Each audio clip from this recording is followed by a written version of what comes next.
Welcome to Everything Co-op, bringing you information on how cooperatives can help improve your quality of life. This show is being sponsored by the National Co-op Bank, NCB.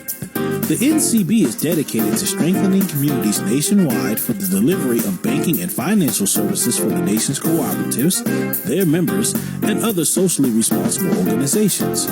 For more information on the power of community ownership, visit ncb.coop. That's ncb.coop. Now stay tuned for your host, Vernon Oakes. Good morning, everybody. This is Vernon Oakes. Welcome to Everything Cooperative. This morning, we have the distinct pleasure of having Reverend Graylen Hagler, the senior minister of Plymouth Congregational Church, on the line with us. Good morning, Reverend Hagler. Good morning. How are you? Can you hear me well? Great. Yeah, I hear you real well. Good. Yeah. So how are you today? I'm doing well. Moving and just doing what we got to do. Okay. So let's get into... I should ask you, how are you? I'm fighting a little cold. I'm getting over it. It's been over a week now, but it's coming. It's coming. Don't let it get you down. Yes, it had me down. It did have me down. All right. And how do we get people to get out and vote? And even before that, when you were on the last time, you talked about how people, when they come in, they take over, and they call it colonialization, and where people in a lot of communities had communal living. They all helped each other and pitched in, and they didn't have anything called like private property. It was all communal living. That's part of the spirituality of the groups. So why is it when people come in, and they'll come in often with something they call democracy, but they won't let people get educated, or won't let them vote? Well, it's really the construction of the whole system when you look at it. I mean, it's one of the things that Reverend Martin Luther King said, that a edifice that produces beggars needed to be restructured. And that was the sort of the whole basis of his whole economic justice campaign, the Poor People's Campaign, Resurrection City, was to really sort of begin to re-examine the things that we have just accepted as part of the narrative of America, and to raise the question of whether that is really true. Because one thing is the structure. The structure produces people that can be exploited, people who can, in a sense, can be on the rungs of the base of the ladder, so that those at the top, the narrow few at the top of the pyramid, can basically reap all the results. So all the rest of us are exploited, so that a few, in a sense, can enrich themselves, and it's usually folks who have already enriched themselves. So it's our labor, our efforts, our work at the bottom that basically ingratiates and gratifies those at the top. So that's just structured by design. Oh, of course, that's structured by design. I mean, when we look at this country, this country was built upon a free labor force, which was enslavement. And I mean, that was an opportunity for all. That was exploitation for all. And therefore, it also was built upon indentured servitude that led towards enslavement. They wanted to make sure that blacks and whites did not get together. Indentured servants and slaves did not get together. So they created an indentured servitude, which was a permanent state of slavery for black folks, and a system in which whites could basically work and pay their way out of, to make sure that those on the bottom remain suspicious of one another and in competition to each other, and therefore will never create the coalitions that are needed to basically change the system. So the whole focus of Dr. Martin Luther King and the Poor People's Campaign, and now Reverend Barber and you are co-chair in D.C. of the Poor People's Campaign, is to get people that are poor, the 50% below the median family income, to come together and work together. Oh yeah, sure. I mean, and if you look across the country, and this is sort of the irony, it's that those who are facing environmental racism are poor communities. Those who are facing the worst in terms of health care, poor communities. Those where voter suppression takes place, poor communities. I mean, you just go right on down the line. If every kind of ill that we talk about, those are poor communities that are exposed to it. And it's interesting how people end up really being deluded into another kind of narrative, thinking somehow, oh, I could be born poor and I can finish life rich. Well, you possibly, but that's exceptionalism. That's few and far between. Or it's like, I can rise up to be president. That's few and far between. I mean, just look at it. I mean, right now you got billionaires that's vying to see who's going to be president of the United States. And that's to protect the interests of billionaires and millionaires. Wow. So what is the hope for people at the bottom rung, this 50% of the population that are? Well, I think part of the hope is to organize, to work to try to change the narrative and our viewpoint in terms of the history of the nation. I mean, one thing is that when I go to a lot of churches to preach, I preach about, for example, Black history. And it's interesting how much we do not know as Black folks. And therefore, you do not know it as white folks. I mean, so it's important, for one, that we begin to realize that the narrative that is presented is not the narrative that exists. There's a different narrative. That's one thing. And if you begin to tap into that, you begin to also to tap into awareness, and awareness leads to people making decisions with a new kind of passion and a new kind of focus. And part of what we have is we have an apathetic voting population. And that's because, in a sense, people have bought into the narrative, and you end up saying, well, what's wrong? The narrative doesn't work for me. The narrative doesn't apply to me. The narrative has nothing to do with me, so you feel apathetic towards the vote. Well, that's part of telling the story, is to remind folks that, our ability to change things is our ability to fight, to be able to vote, to make sure our votes count, to make sure that we just don't go for what we think that we can get, but we go for that which basically reflects the history and our aspirations. Because one of the things that we point out is that when you look at all the elections, not one time in any of all the debates we had leading up to 2016, poor people were not raised one time. Working class issues were not raised one time. In all of those debates, issues around militarism is just rah-rah for the military, rather than looking at all of this money that has been spent in military. And it's so interesting that we always talk about, when we talk about health care, we say, where's the money going to come from? We talk about buying a missile. Nobody raises the question of where the money's going to come from. We just find it. That's the irony of it. When we talk about helping the common good, all of a sudden there's a problem. Don't have enough money to help people. That's right. And have a lot of money to kill people, fight a war. Okay. Reverend Hagler, let's go all the way back. What's your background? I know you were raised in Baltimore, but how did you get to be a preacher? What's that path? Well, I was one of those folks that I would say that I was called from before I was born. Okay. Because I really didn't grow up in church. I really did not go to church or went to church when one of my father's workmates picked us up for Sunday school for a short period of time and took us to his brother's church. Other than that, that was when we were very young. Other than that, I did not grow up in church, but I knew all my life that I was headed for the ministry and I was headed for the church.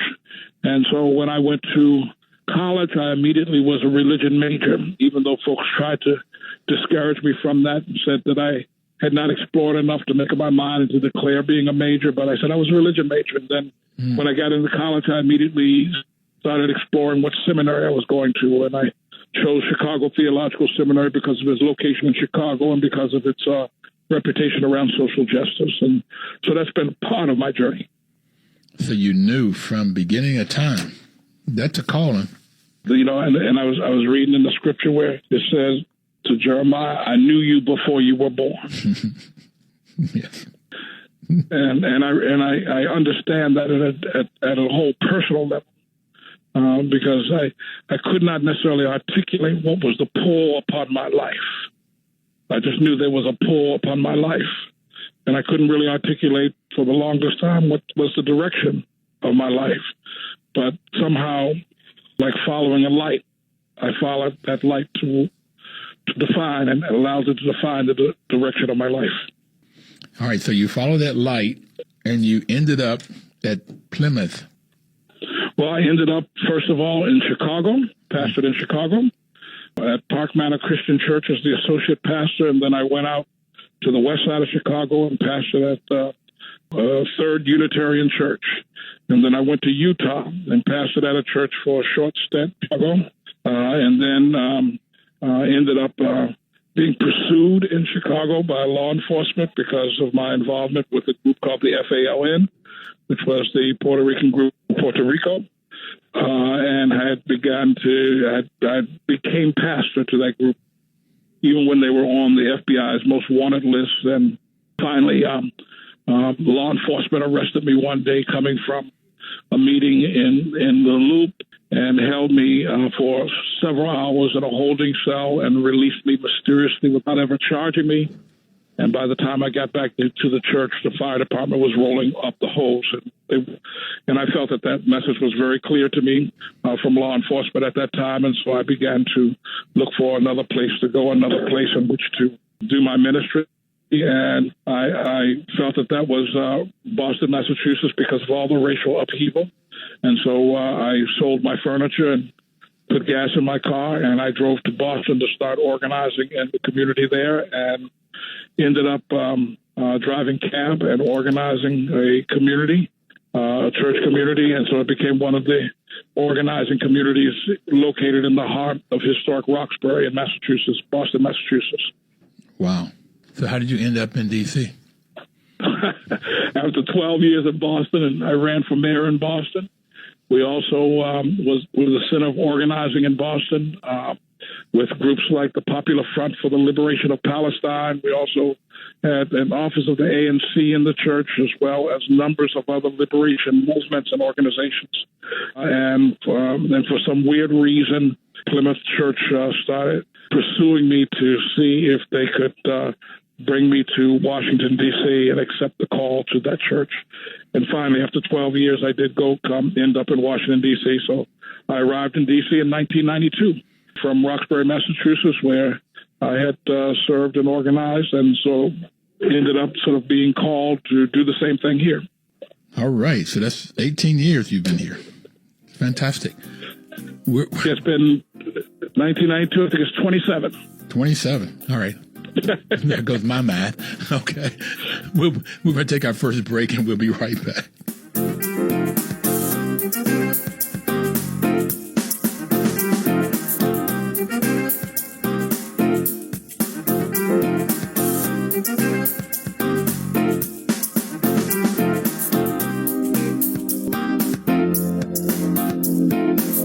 Welcome back, everybody. This is Vernon Oakes. The program is Everything Cooperative. And Reverend Hagler is our guest today, and we just talked about in that first segment that, he's called to the ministry from birth, before he was born, and did not have the experience of church growing up. Parents did not take him, but he decided to major in religion and then figured out where he was going to seminary, went to Chicago, and did seminary school there, then Utah, Boston, then been in D.C. for 27 years at Plymouth Congregational Church. So, Reverend Hagler, that's a really nice background to get what you knew. And I find it interesting because you knew. Everybody would ask me, what do you want to be when you grow up? And I don't know. So I played for excellence. And only about 10 years ago, I figured out what I want to be when I grow up, and that is to promote and develop co-ops. So I got it much later in life, and it's kind of interesting to me that you could get it so early on that this is what your calling is on your life, and you have pursued that. How did you get into the Poor People's Campaign? One of the things is that I've been organizing and working particularly in those areas all my life. I mean, I can just point out that when I arrived in Boston in 1980, by 1981, I was on trial in Boston. I had arrested in Boston. I'd been charged with assault and battery of a police officer, attempted murder of a police officer, and about 15 other charges, and remained on trial for almost a year. And the real issue was that the law enforcement, the district attorney, felt that I was challenging the fixed structure of racism, which I was. And it was also, I was challenging the issues around class. And so in Boston, I was perceived as a threat. I'll never forget the district attorney went on TV and said, "We have a very dangerous person, an outsized agitator who claims to be a clergyman." And that was his press conference, that he wanted 40 years on me in max security prison. We fought that back. I remained in Boston. Obviously, I continued to organize there. And one of the things also is that the church in Roxbury particularly was a multiracial church made up of welfare recipients and those who were recovering from addiction, as well as intellectuals. And that was the combination of being a place in which people could organize from and change the city, challenge the city. And so we've also been doing that in Plymouth, creating a diverse community, creating an energetic community that can focus theologically. See, one of the things that we need to deal with as we look at what's going on in this country, folks do not take Scripture seriously. Because if you take Scripture seriously, you could not end up like the white evangelical church. If you take Scripture seriously, you realize that the issues are really not homosexuality or abortion, but the issues really have to do with how we treat our neighbor, how we expect to be treated. It is a matter of God, of our practice and institution of justice and how we relate to humankind. So it has nothing to do with what the evangelical church is saying that it is. In fact, the white evangelical church has proven that it is morally and spiritually bankrupt, I think, over these last few years. And so when I focus upon what we're doing, what we're trying to do is, one, is the soul of the nation, to try to revive the soul of the nation, to try to heal the nation, to raise the ethical issues up that are really at the core of the gospel. How do we treat our neighbor? How do we relate to the earth? How do we just kill and conquer one another, or do we strive to coexist and coexist with dignity and respect? All those types of things that we're focused upon. And so, as you deal with even everything co-op, co-ops are people working together, people being engaged in a kind of collectivism, people respecting one another and being able to share in the bounty of the earth. And, as I always preach to folks, I say, when you look at Genesis, there was nothing lacking in the garden. It is only human egos that make things that create an economy where things are scarce. I just wanted that to sink in. Like, I get it. I mean, you said a mouthful, and I'd like to go back to some of the scripture, because what I read in the scriptures, or what I've studied, it talked about not only the golden rule of I think when those disciples asked Jesus what was the most important rules, the commandments, and he was saying God first and only, and then love thy neighbor as thyself. So that was 1 and 2. And in the co-op world, you have the ethical values of honesty, openness, social responsibility, and caring for others. That caring for others, caring for one another is just right in the fabric of what a co-op is. And it's like, how do you take care of the least of these? The orphans and the widowers and people in prison. How do you take care of these? It seemed like that's what Jesus' teaching was all about. So I didn't get it until you say things like the white evangelist church is morally and spiritually bankrupt.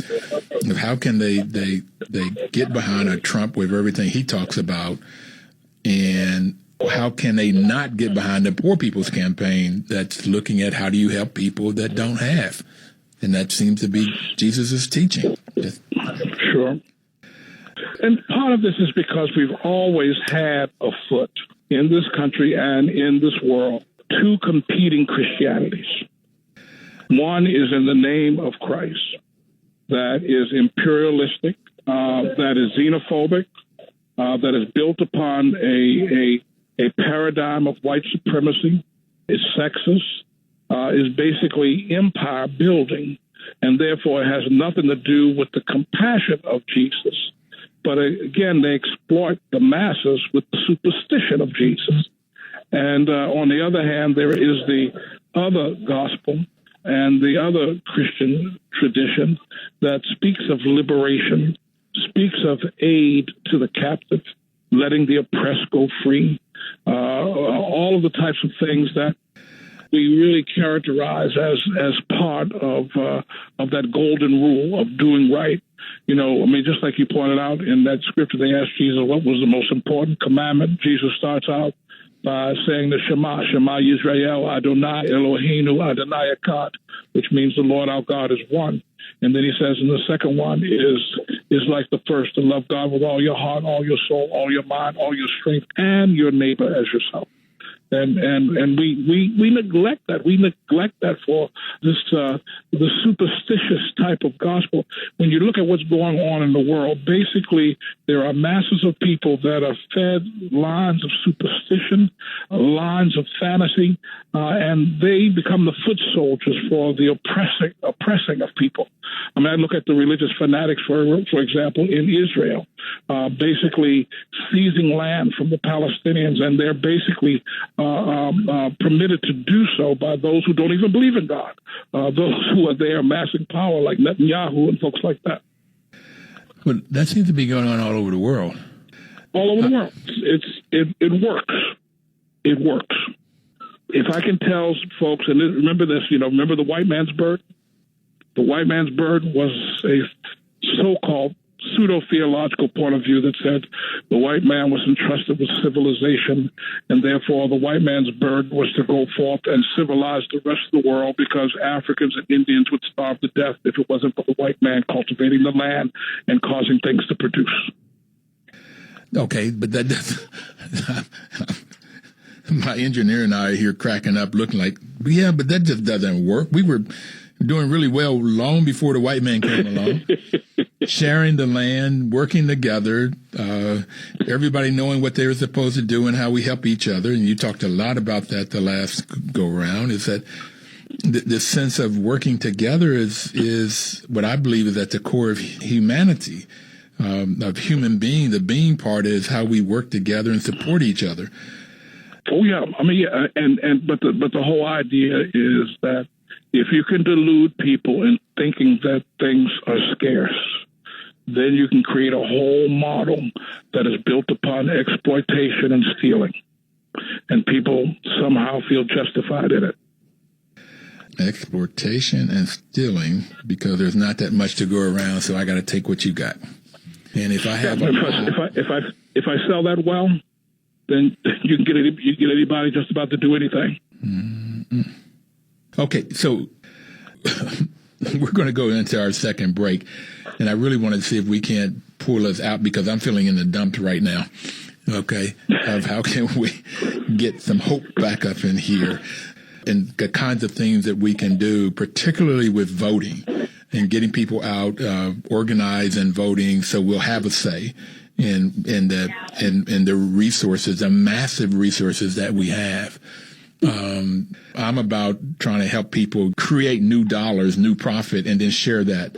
I'm not so much trying to take from folks that already got, because I don't think they're giving up anything, 40 acres and a me or anything else. So how do we get people to get into businesses, to create businesses, so that when they make money, they can distribute that money and say where that money goes? So we'll be right back after I take our next break. Reverend Hagler, thank you so much for all your knowledge and your life work. We'll be right back.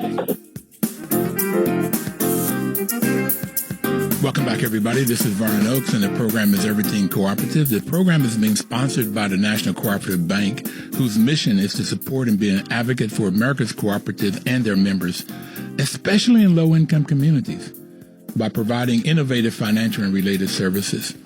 And this is why they've been just a great partner with us and supporting us in both financially and in ideas of how to get the word out about co-ops and how you might be able to start one to solve whatever community problem you have, or find one to do business with, whether it's a credit union or a housing co-op or any type of different kinds of co-ops.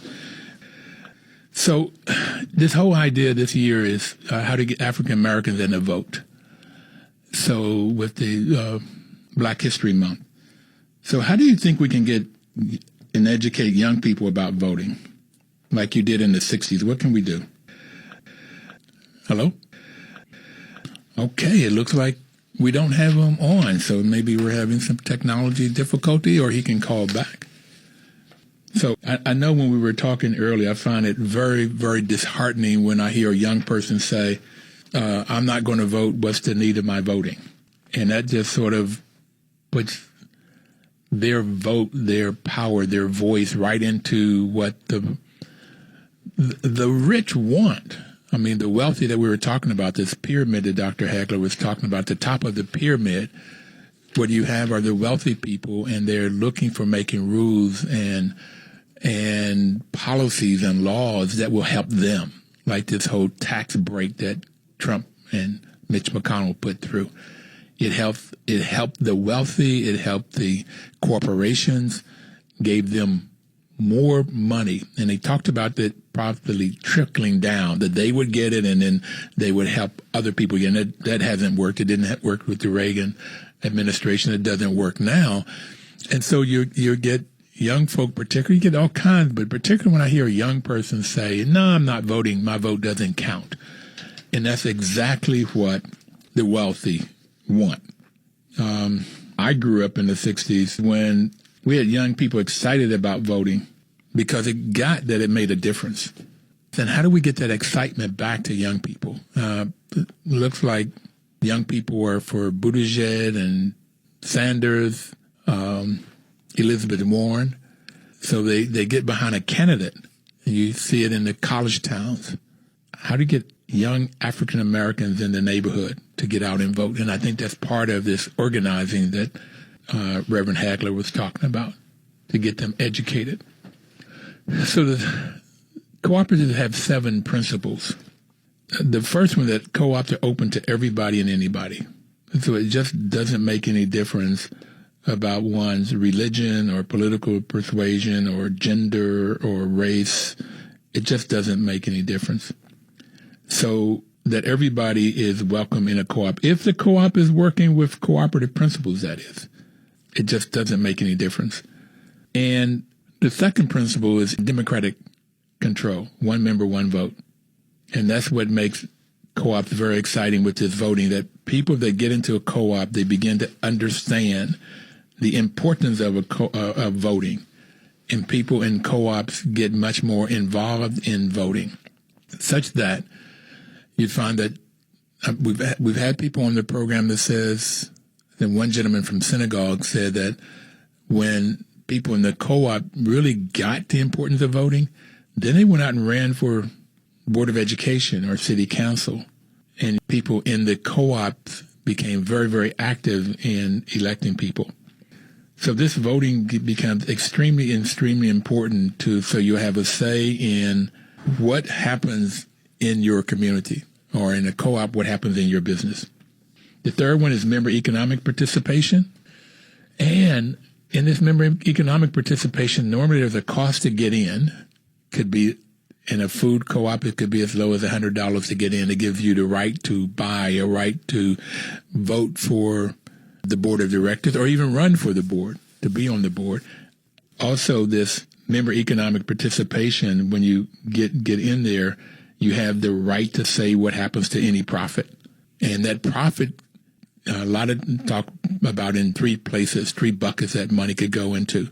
Some of the money could stay in the business to help the business to grow. Some of the money could go to social responsibility, things in the neighborhood that the members say that they want to help to support, or it could go into the hands of the members in a form of a dividend.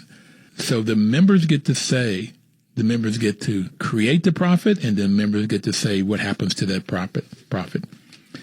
The fourth principle is autonomy and independence. A co-op has to have control.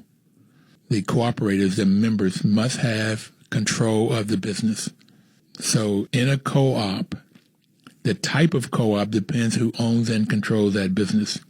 So there are 4 different types of co-ops, If it's owned and controlled by the employees, it's called a worker cooperative.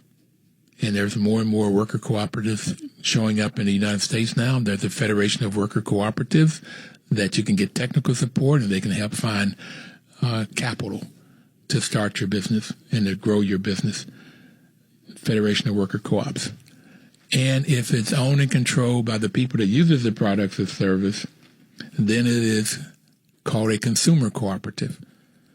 And consumer cooperatives are credit unions and housing co-ops. There's a health clinic in Madison, Wisconsin that's owned by the patients.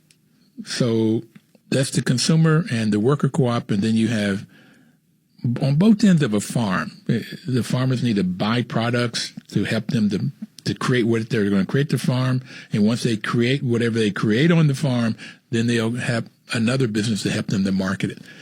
The purchasing co-op is what's on one end, and that helps the farmers to buy the feed, the soil, the seed, and whatever they might need.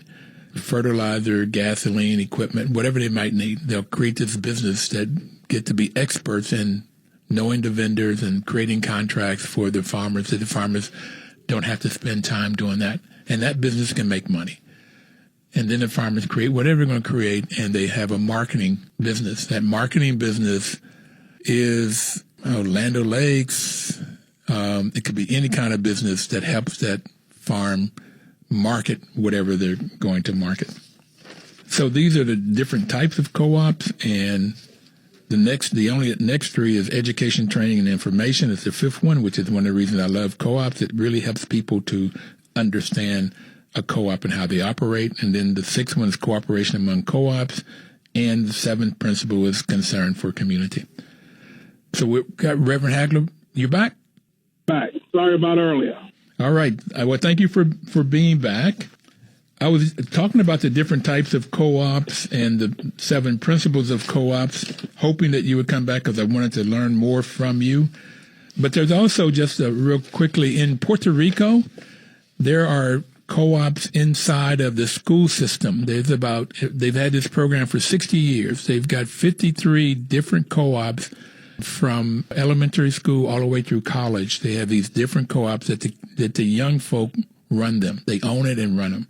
And I'd really like to see something like that happen here in the U.S., on the mainland of the U.S., that is. Sure. And before we took break, we were talking about all of the different things that you are doing. I wanted to get back to the Poor People's Campaign so that people could really understand how they can get involved in this working together, where people can work together to solve the issues in the community and to elect officials that will help them. So what are some of the kinds of things that's going on in the D.C. area? Sure. Let me just sort of say this, because one way in which people can get involved is go to www.poorpeoplescampaign.org, and they can sign up in their state to work with one of the committees that's working there. Also, we're pushing towards a massive mobilization in Washington, D.C. on June 20th, 2020.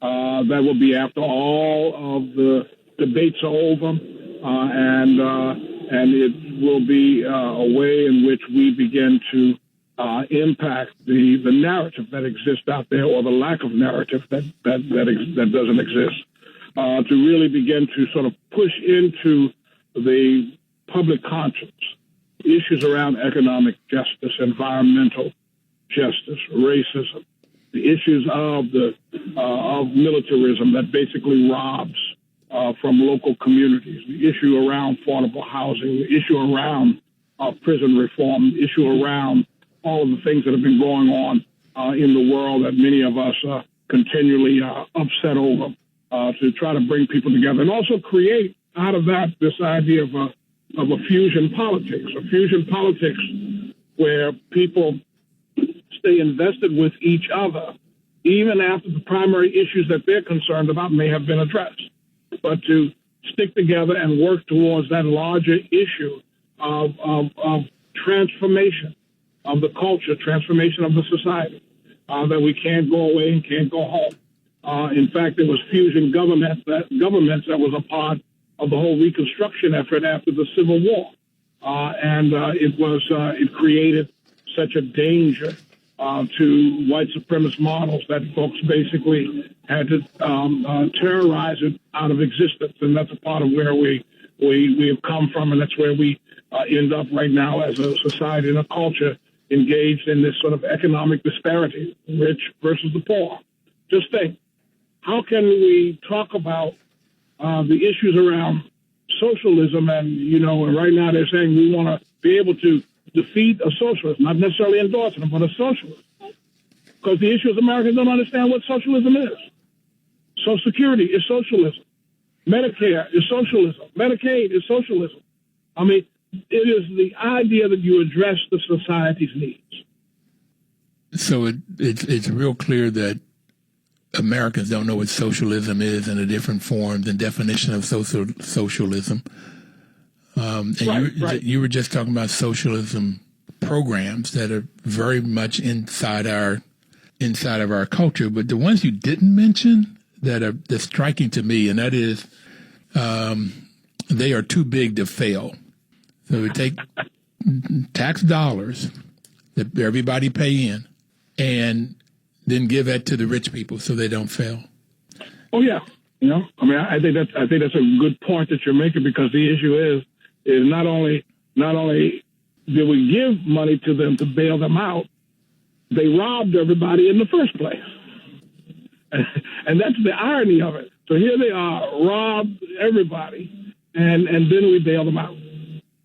Well, and the other thing about this, there's a third cruelty in this, is on those foreclosed homes, they were the only ones that could go into the auction. You had to have $250,000 just to look at the list of foreclosed homes. Oh, sure, and I'll give you another interesting piece of the robbery. So they understood they had created loan situations that people could not pay off and people could not get out of. They knew they had junk paper that they securitized in these banks, the mortgage companies. I'm sorry, sir. We've got to take a break now, and I want you to come back and explain that in detail because I want to get it. This other robbery that you're talking about. But we'll be right back.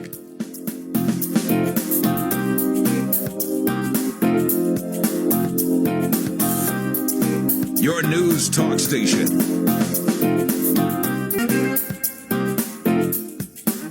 This is Vernon Oaks. The program is Everything Cooperative with Dr. Hagler as our guest today. And you were explaining, Dr. Hagler, before we took our final break, you were talking about the other theft, robbery, and you were explaining how they have done that. How did that manifest? Well, basically, the banks and the mortgage companies, they knew they had written bad paper. Mm-hmm. They knew they had written mortgages that people could not afford to pay back. They knew that they had basically had escalating interest rates on people, and they sold it to them on the promise that the interest rate was going to go down and not go up, that type of stuff. And then they securitized this paper and they sold it on the open market, Wall Street, and all the other financial centers, knowing full well that the paper was bad. And then most of them turned around and shorted the paper, basically buying options, put options on the paper, betting that it was going to fall apart. And so in a sense, they sold it, and then they turned around and they played the failure of it and made profits off of that. Wow. They made it hands coming and going. And I need to point out, they did the same thing with slavery. They basically sold land in the Louisiana Purchase based on how much cotton a black hand, that's why they call them hands, could pick in a day. And basically they loaned money based on how many enslaved people you had. And the enslaved people you had was also bought on credit. So you bought the land and the enslaved people on credit. Then the bank securitized that paper and sold it to Wall Street, sold it to the bankers in Hartford, and the insurance companies sold it in London and all the European markets. And, of course, when cotton fell, the whole thing unraveled. And basically you had upheaval because those enslaved individuals had to be auctioned off again to get out of debt. all those types of things. So the model keeps replicating itself, and it's important that we understand these models, because these models really don't change, just the context of them change. So you have the wealthy getting wealthier and wealthier and wealthier with these models, and you have poor people getting poorer, poorer, and poorer. And the wealthy will say you're poor because you're lazy, or you're no good, or you're shiftless, or God is not on your side. That's right. Wow. I mean, think of how ludicrous the system is. So your credit is not necessarily good because you live hand to mouth. And so because you live hand to mouth, when you come and get credit, I'm going to charge you more for the credit based upon the idea that you're a greater risk. Whereas if you're rich and you got money and you come to the bank, you get preferential rates. You already have, and now basically the system is set up so that you can have cheaper rates and therefore get more. Absolutely. And because you have poor credit, you're going to pay 2-3 times more.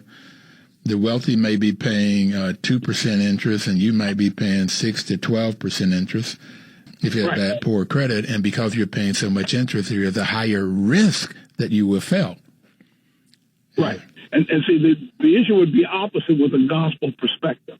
And the gospel perspective was, because you have lived hand to mouth, because you are struggling to survive, then therefore capital should be available to you at a lesser rate, even though, the Old Testament does not ever advocate any interest, right? I mean, but it would be the opposite. That's the first being last and the last being first.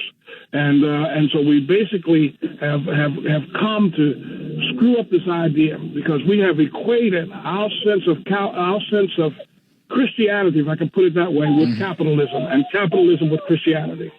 Okay. So I want to say something that I've gotten into trouble with some of my friends from West Virginia. I like socialism. I like the definition of socialism.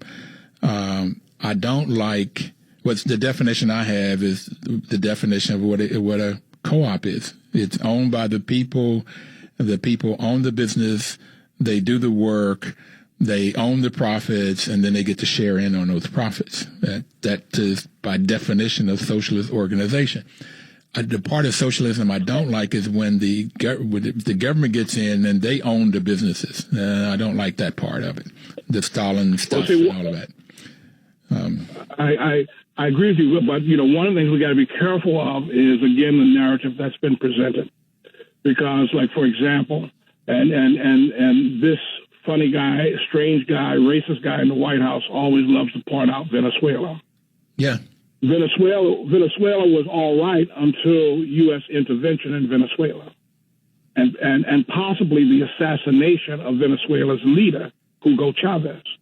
One of the things that had happened in Venezuela that upset them was that the fossil fuel industry had been in the hands of one family for almost 100 years, and that became nationalized. In other words, the oligarchs were upset, were basically removed from their grip of having economic power and economic voice.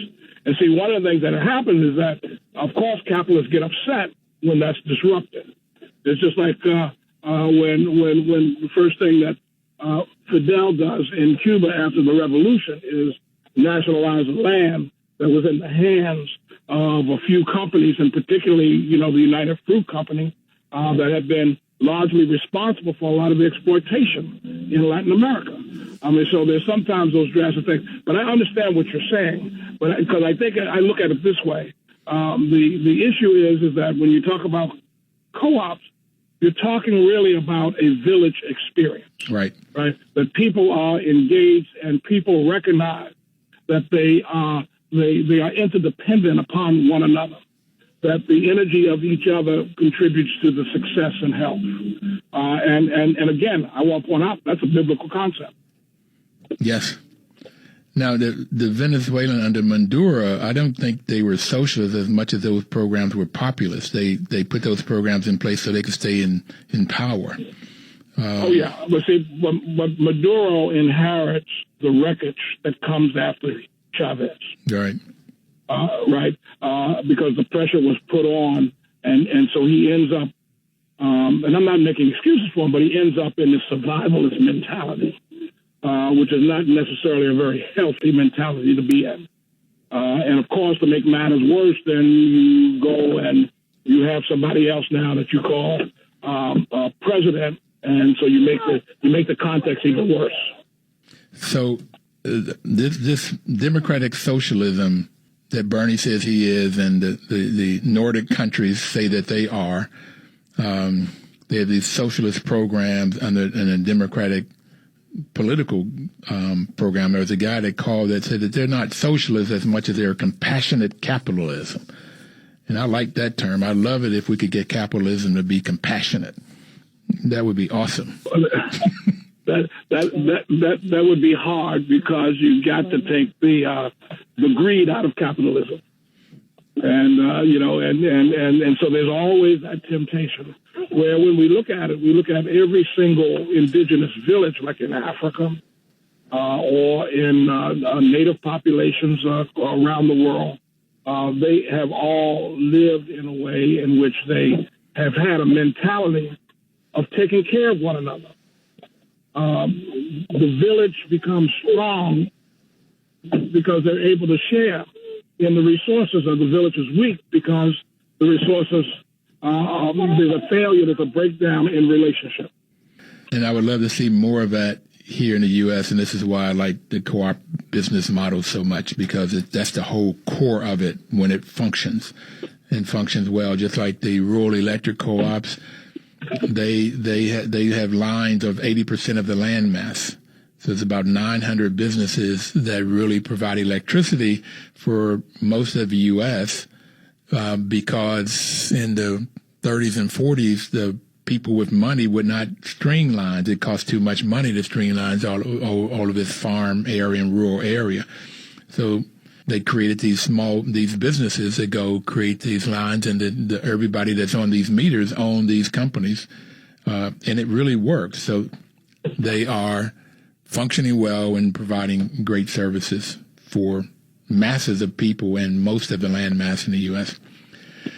Sir, we with the technology problem, the technical problem we only have about a minute left. So what would you like to leave people with? I wanted people to get out and vote, and I want people to learn about co-ops and start them. What would you like to leave people with today? And I think that's part of it, is that people need to, yes, get out and vote. They need to register people to vote. They need to vote for hope and not despair. They need to vote against racism. They need to vote against naked, greedy capitalism. They need to vote against billionaires and millionaires, and vote for themselves and not the delusions that exist. And so we urge people to really organize and motivate themselves, because one thing I think we got to be clear about, and I'm absolutely clear about it, if we give this man 4 more years, then I have no idea what will happen to the black and brown community, and I have no idea what will happen to our neighborhoods and communities. And I think that he is a real danger to democracy, danger to things like co-ops, danger to the communal life of sisters and brothers of all stripes and all nationalities out there. So let's get out and vote, everybody. Thank you, sir. Thank you so much. It's good to hear your voice again. It's a pleasure. We'll see you.